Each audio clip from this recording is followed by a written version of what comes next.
네, 여러분 안녕하십니까. 역사 스토리텔러 썬킴 인사드리겠습니다. 자, 광개토 대왕이 신라가 SOS를 치니까 고구려 도와줘, 좀 도와줘. 이 가나사키 지금 도와달라고 하니까 우리가 도와주게 되겠음. 가자 동무들. 그래서 서기 400년 400년에 광개토 대왕이 5만 명의 대군을 이끌고 남쪽으로 옵니다. 잘 봐요. 그럼 구도가 어떻게 되냐면 백제 대 가야 한 팀, 고구려 대 신라 한 팀이에요. 그 말은 뭐냐면 절대로 가야가 작은 나라가 아니었어요. 2대2로 싸울 만큼 강력한 국가였다는 걸 우리가 추론해내야 돼요. 물론 그때 일본, 외국이라고 불렀죠. 외국에서, 그러니까 일본에서도 원정군이 옵니다. 그 숫자가 많지 않았겠죠. 배 타고 와봤자 얼마나 되겠습니까? 그러니까 실질적으로는 가야와 백제 한 팀, 신라와 고구려 한 팀이었다고 나옵니다. 그리고 나중에 신라와 고구려의 관점에서 봤을 때 이 전투를 어떻게 평가했냐면은 이 전투로 인해서 지금의 가락국, 김해를 바탕으로 한 가야 연맹의 맹주였던 가락국이 거의 멸망 직전까지 갔다. 라고 하면서 요 고구려의 가야 침공을 계기로 전기가야, 후기가야로 나뉜다라고 저는 국사 시간에 배웠는데 아니에요. 뭐 그때 그렇게 말씀하셨던 국사 선생님한테는 죄송한 얘기지만 아닙니다. 고구려가 5만 대군을 이끌고 와갔는데 만약에 정말 약소국이었다고 하면 가락국이 광개토 대왕 은퇴하셔야 돼요. 5만이나 이끌고 왔는데 이 조그만 콕딱지만한 국가를 멸망 못 시키고 힘만 약간 약하게 하고 갔다? 어휴, 내가 광개토 대왕이라고 하면 내 이력서 이런 거 안 써 이거. 이건 흑역사 이거. 그렇잖아요 여러분들. 안 망해요. 힘만 약해졌다고 나와요. 그렇지만 이게 그 어떤 다른 역사서에서도 그런 얘기는 없어요. 광개토 대왕이 김해까지 쳐들어 내려왔다는 증거는 없습니다. 그러면 광개토 대왕의 이 남부 침공 이 어떤 영향을 미쳤길래 당시 가야의 역학구도가 바뀌었냐? 요때 이 신라와 고구려가 연합해서 싸웠잖아요. 이 전투 이후에 낙동강이 가야 연맹과 신라의 국경이 돼버려요. 이게 이유예요. 이게 이유. 그게 왜 이유예요? 제 말 잘 들어보라니까요. 낙동강이 원래 뭐였어요? 지금 이 전투까지만 하더라도 띵동 요금 1,700원 났습니다. 하이패스 왜 안 내려갑니까? 과태료 부과됩니다. 고속도로 있잖아요. 고속도로 무역 고속도로. 근데 지금 뭐예요? 적국과 DMZ 국경이잖아요. 지금 무역이 돼요 안 돼요? 국경에서 무슨 무역을 해요? 적국과 무역. 여러분들이 지금 휴전선에서 무역하면 하겠습니까? 안 돼요. 고속도로가 폐쇄돼 버린 거예요. 밑에 있는 가락국은 무역으로 먹고 살아야 되는데 한반도 내륙이랑 중국이랑 일본이랑 싱가포르 같은 무역 국가인데 고속도로 폐쇄 돼버린 거예요. 이것 때문에 이른바 가락국이 쇠퇴를 합니다. 무역을 해서 먹고 살아야 되는데. 그러면 또 다른 맹주가 뭐가 등장하냐? 요때 이제 슬슬 가락국이 멸망을 하면서 쇠퇴를 하면서 결국에는 뭐 이제 신라의 합병이 되는 게 서기 532년이거든요. 요때 뭐가 등장하냐? 싱크로율이 딱 일본사와 맞춰보면 기가 막히다니까요. 이때가 언제였냐면 쇼토쿠 태자가 집권하기 바로 직전이에요. 이른바 아스카 문화가 꽃피기 직전 상황이에요. 가락국이 이제 슬슬 문을 닫을 때가. 그럼 여러분들이 이제 가락국 이제 그 사람들이라고 하면 장사를 더 이상 못하니까 어디 가겠습니까? 가야죠. 원래 무역하고 있던 저쪽 가서 또 장사해야 되겠죠. 그래가지고 김해에 있던 가락국이 이제 문 닫으면서 야 다른 데 가서 우리 장사하자 해서 대한해협을 건너가지고 일본으로 건너간 시점이 딱 맞아 떨어진다니까요. 아스카 문화가 펼쳐지는 그때요. 물론 공식 정사에는 불교는 백제로부터 건너왔다. 천자문과 논어는 왕인 박사가 백제에서 가져갔다로 나와 있는데 천자문이 누가 한 명만 갖고 왔겠습니까? 생각해 보세요. 불교가 야, 넌 갖고 가지 마, 인마. 불법이야. 불교는 나 혼자 갖고 가야 돼. 했겠습니까? 아니죠. K-팝 보세요, 여러분들. 문화는요, 스며드는 거예요. 문명이란 건. 그때부터 물론 백제도 건너갔겠지만 가야 측에서도 많이 건너갔어요. 안타까운 게 뭐냐면 백제에서 건너갔다는 건 기록에 나와 있는데 가야에서 건너갔다는 건 문서 기록이 없습니다. 단지 그 이유 때문이에요. 아이고, 네. 자, 어쨌든 간에 결국에는 이 가야 연맹이라는 것이 신라 진흥왕 서기 562년에 공식적으로 다 신라의 흡수 합병이 돼 버립니다. 약한 나라 아니에요. 600년 동안 그 땅에서 독립국으로 연합을 했었어요. 600년 동안요. 어쨌든 562년에 가야 연맹, 이른바 가야 연맹이란 건 다 신라의 흡수가 돼요. 그때 당연히 엄청난 가야 연맹의 유민들이 일본으로 건너갔겠죠. 왜냐하면 이미 옆나라는 적국인 신라고 또 이미 옆나라인 백제는 슬슬 지는 나라였기 때문에 장사하는 사람들이요, 가야는요. 딱 봐도 내가 장사를 잘할 수 있는 그런 여건으로 이주를 했겠죠. 원래 거래를 하던 일본으로 상당수의 유민이 갔다라고 강력하게 우리가 추론을 할 수가 있습니다. 이 가야가 망하는 과정에서 우리가 가야를 정말 높이 평가하는 게 뭐냐면 우륵이잖아요. 우럭은 회고 우륵. 그러니까 지금의 고령 지방에 있던 가라국 사람이에요. 가라국이란 독립 이름이 있었는데 나중에 이제 고려 거치면서 대가야라는 이름을 또 붙여줘요. 자기들도 몰랐을 거예요. 나중에 우리나라 망한 다음에 후손들이 우리나라를 대가야라고 부른다 한다야 이렇게요. 가라국이 그렇다고 해서 가짜 나라는 아닙니다. 가라국이라고 해서. 가라국이 끝까지 버티다가 가야 연맹 가운데서 맨 마지막에 이제 그 신라의 합병이 되는데 가라국의 궁중 악사였어요. 우륵이요. 이제 우륵이 가야금을 만들고 이 가야금의 의미가 뭐냐면 정말 가야금을 만들었다가 중요한 게 아니라 그것도 중요하죠. 당시 12개의 이제 가야 연맹이 국가들이 있었지 않습니까? 당시 가라국이 뭘 시켰냐면 우리가 하나 돼야지 우리가 뭉칠 수가 있다. 우리 가야 연맹이. 그러면서 뭘 하냐면 12개의 나라들을 대표할 수 있는 12개의 노래를 만들어라. 가야금으로. 국왕이 명령을 내려요. 그래서 지금도 남아있는 그 우르기 만든 12개의 노래가 그때 등장을 해요. 그냥 심심해서 만든 게 아니에요. 이게 굉장히 의미가 있는 게 뭐냐면 예악이란 게 있어요. 유교와 성리학의 기본이에요. 공자가 굉장히 중요하게 생겼어요. 유학이라는 것은 예법. 그러니까 아빠, 할아버지한테 고개 숙이고 윗사람은 공경하고 이런 군주한테 임금님한테 충성하고 황제한테 고개 숙이고 이런 예절할 때 예. 근데 이 예가 너무 딱딱하니까 이 예를 약간 소프트하게 만들어줄 수 있는 뭐가 필요하다. 그래서 음악 이 두 가지가 굉장히 유교에서 중요해요. 예악이라고 해서 그래서 그 누구냐 그분 누구죠? 갑자기 세종대왕 생각이 안 나냐?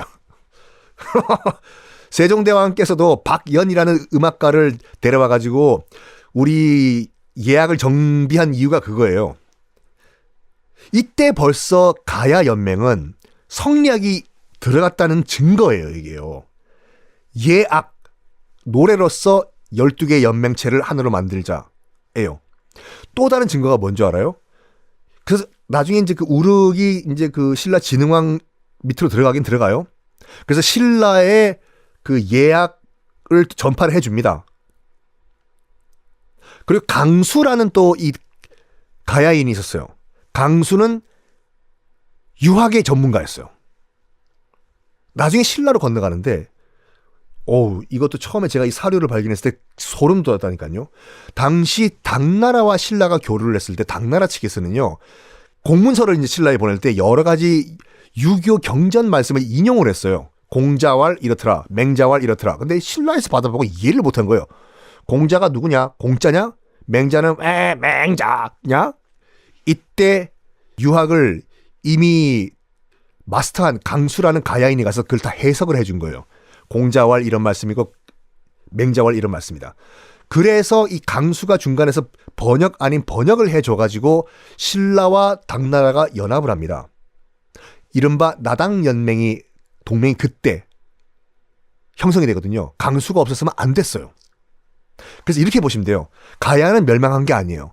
가야의 우륵과 강수와 같은 문, 학문을 닦았던 전문가들은 신라의 학문 분야로 살아남았고, 그 이전에 일단 망했던 그 가락국의 마지막 왕이 구해왕인데요. 구해왕은 또 신라로 들어가가지고 신라 귀족이 됩니다. 그 구해왕의 후손이 누구냐? 직계 후손이 바로 김유신 장군이에요. 그래서 가야의 후손이 신라의 신라의 다 책임을 졌다. 신라의 우륵과 강수, 신라의 김유신, 가야의 힘으로 신라는 통일을 이룰 수가 있었다. 김유신과 김춘추가 손잡아가지고 그 통일신라 만들었지 않습니까? 가야는 지금도 우리 곁에 살아 숨쉬어요. 그리고 더 살아 숨쉬는 게 어디냐? 바로 일본이요. 일본인 스스로도 모를 거예요. 이세신궁, 장인들이 가장 중요하게 생각하는 그 신사의 창조의 신으로 지금도 일본 땅에는 숨쉬고 있습니다. 가라 카미로. 이런 얘기 혹시 이 방송 듣고 계시는 김해시청과 경상남도 관계자 여러분들 연락 주시면 제가 열변토해서 강의를 해드리겠습니다. 파이팅. 네. 자, 다시 이제 일본으로 넘어가 봅시다. 이제 가야 유민들이 많이 넘어와서 이제 가야 문화, 철기 문화를, 그러니까 철기 문화, 유교, 불교, 선진 문물을 이제 그 전해 줬어요. 자, 지금 이제 헤이안 시대지 않습니까? 일본은요. 헤이안, 그러니까 지금의 교토로 수도를 옮긴 덴노 이름 기억하십니까? 한 일주일 전인데요. 일주일이면 기억 안 하실 때도 됐어요. 괜찮아요. 간무덴노라고 해서 간무덴노가 지금 지금의 교토 헤이안 신궁에서 모셔져 있는 가장 중요한 덴노다. 교토에서는 말씀드렸었습니다. 이 양반이 이사했잖아요. 영구 이사 불러가지고. 지금 간무덴노가 수도를 지금의 교토 헤이안으로 옮긴 이후부터 400년간을 헤이안 시대라고 부르는데 이게 굉장히 골치 아픈 시대예요. 왜냐하면 지금부터 덴노와 일본 왕과 귀족 간의 피 터지는 권력 다툼을 400년 동안 치고받고 싸웁니다. 치고받고 싸워요. 결론부터 말씀드리면 덴노랑 일본 왕이랑 귀족들이랑 지그들끼리 치고받고 싸우는 개판이 되다 보니까 야! 이거 안 되겠네. 우리가 좀 질서 좀 잡자. 야! 이때 등장하는 게 뭐예요? 동서고금을 막론하고. 에? 민간인들 저거들. 민간인들이 권력 잡으면 안 돼. 제가 말해. 민간인들 권력 잡으니까 저거들끼리 치고받고 싸우잖아. 야! 총 들어. 이때 등장하는 것이 동서고금을 막론하고 군사 구태타잖아요. 그래서 등장한 것이 이른바 막부 시대예요. 막부가 쇼군, 장군이 이끄는 군사 조직이지 않습니까? 일본도 똑같아요. 그래서 이 개판 마무리하려고 군사 구데타가 이런 것이 막부입니다. 그건 나중에 막부 시대 때 말씀드리고 본격적으로 헤이안 시대에 한번 들어가 볼까요? 헤이안 시대는요. 기본적으로 한 400년 동안 유지가 되는데 덴노와 일본 왕과 지방 유지들 공식적으로는 호족이라고 하거든요. 덴노와 호족 간에 치열한 정말 난장판 권력 다툼 400년이라고 보시면 돼요. 지난 시간에도 말씀드렸지만 이 일본 왕과 지방에 있는 호족들 이 치고받고 싸우니까 이런 민간인 것들 우리가 정리를 좀 해줘야 되겠다 스테스 네 하고 군대가 들고 일어나서 군사 구태타를 일으킨 것이 바로 막부 시대가 열린 거라고 말씀드렸지 않습니까? 자, 지금부터 그러면은 헤이안 시대 덴노와 호족들 권력 다툼 들어가 보겠습니다. Ready, action, 빰빰. 요때가 이제 삼국시대 이제 말기예요. 그래가지고 바다 건너가지고 이제 그 당나라가 일본까지 치고 들어온다. 이런 걸 명분을 삼아가지고 지방 호족들 너희들 자꾸 이렇게 덤빌래? 하나가 우리가 돼야 돼. 하나가 돼가지고 말이야. 우리가 혹시나 들어올 당나라와 맞설 준비를 해야 되잖아. 그래서 일단 처음에는 덴노가 지방 호족들을 꽉 누르려고 해요. 그럼 명분이 되잖아요. 지금 우리가 찢어져서 서로 싸울 땐가 지금. 그러다가 서기 676년에 신라가 삼국을 통일합니다. 그리고 이제 우리가 말하는 통일신라 시대가 돼요.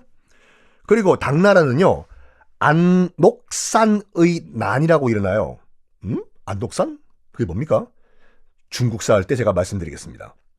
안녹산의 난이라고 해서 그 양귀비가 이때 사람이거든요.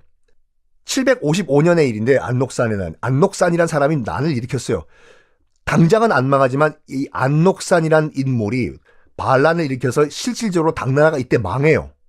물론 몇 년 더 가지만 대당 제국이 종이호랑이가 돼버린 거예요. 그 말은 무슨 말이냐면 신라가 이제 뭐 말 그대로 뭐 통일을 했지만 옛 고구려, 옛 백제 계속 뭐 부활 운동하니까 거기도 국내 문제를 찍어 눌러야 되지 않습니까? 그리고 당나라도 지금 거의 실질적으로 망한 상태다 보니까 이제 일본으로 공격하러 들어올 외부 적이 없는 거예요. 그러면 당연히 지방 호족들이 야, 이거 우리 슬슬 기지개 켤 때가 됐네. 이제 뭐 당나라 군대가 돼버리고 말이야. 통일신라 저것들도 뭐 아는 내부 문제 때문에 뭐 우리 지코가 석자라고 하는데 지코 가수 이름이죠. 아이고 이제 우리 슬슬 우리 한번 기지개 펴볼까 해서 지방 호족들이 고개를 슬슬 들고 댐비기 시작합니다. 이때 이제 그 덴노가 이제 간무덴노라는 일본 왕이에요. 생각을 합니다. 이거 지방 호족들이 이제 머리를 이거 겁대가리 없이 말이야. 나 일본 왕 덴노의 지금 권위에 위협을 해? 안 되겠어. 야, 법 다 없애. 자, 그 쇼토쿠 태자, 성덕 태자, 율령 반포했죠. 법을 만들어서 뭐 이른바 일본 헌법 만들었죠. 그래서 나름 일본도 근대화 국가화 됐어요. 법치 국가가 됐거든요. 헌법 제1조, 헌법 제2조, 헌법 제3조. 각종 상법, 민법, 형법 등등등등. 싹 다 국가 기강을 만들어 놨는데 이 간무덴노라는 황제가 야, 법치, 야 차라리 꽁치라고 해라 야 임마. 다 없애. 무시를 해요. 왜냐면 자기 스스로가 무소불위, 그러니까 법 따위는 필요 없다. 나만이 슈퍼파워가 될 수 있다. 자기 권력 강화를 해가지고 원래 있던 법을 다 무시해버립니다. 그리고 원래는 뭐 지방 관리들 파견하지 않습니까? 뭐 다 이제 선발해서 뽑아야 되는데 일본 중앙정부 지방에 파견되는 무슨 뭐 이 관리들 싹 다 자기 사람으로 보내버려요. 이거부터가 법 무시하는 겁니다. 그러면 봐봐요. 국왕부터 법을 안 지키는데 밑에 있는 지방 호족들은 어떻게 했습니까? 가뜩이나 지금 법 무시하고 일본 왕한테 머리를 들이박으려고 지금 기회만 보고 있던 친구들인데 야, 지금 저 간무덴노 저 이 왕 자체가 무슨 뭐 지금 정부에 있는 7급 공무원, 8급 공무원 다 지 친척으로 꽂아넣는 다음에 낙하산으로 야, 왕부터 법을 안 지키는데 우리 지방 호족들이 무슨 법을 지키가 있어요? 야, 무시해. 오늘부터 위에서 뭐라고 하면 그냥 못 들은 척해. 이렇게 됩니다. 당시 일본 법의 가장 일본이 법치국가, 일본 왕이 다스리는 법치국가라는 걸 마지막 마지노선 이것만큼은 건드리지 마십시오가 뭐였냐면 모든 국토는 일본 왕 거예요. 국토요. 그냥 나눠준 거예요. 너희들이 농사만 지어라. 이렇게. 근데 지방 호족들이 야! 그러게 해서 뭐 법은 법 같은 소리 하고 있네. 법규! 욕한 거 아니에요? 우리도 이때야 이거 땅 먹어보자 해서 법을 무시하고 지방 호족들이 동네에 있는 땅을 슬금슬금 다 야금야금 먹고 땅을 넓혀 갑니다. 이 지방 호족들이 점점점 자기 영토를 넓혀가지 않습니까? 이게 일본 역사에 항상 등장하는 영주들 있잖아요. 성 짓고 다이묘라고 하는 영주들.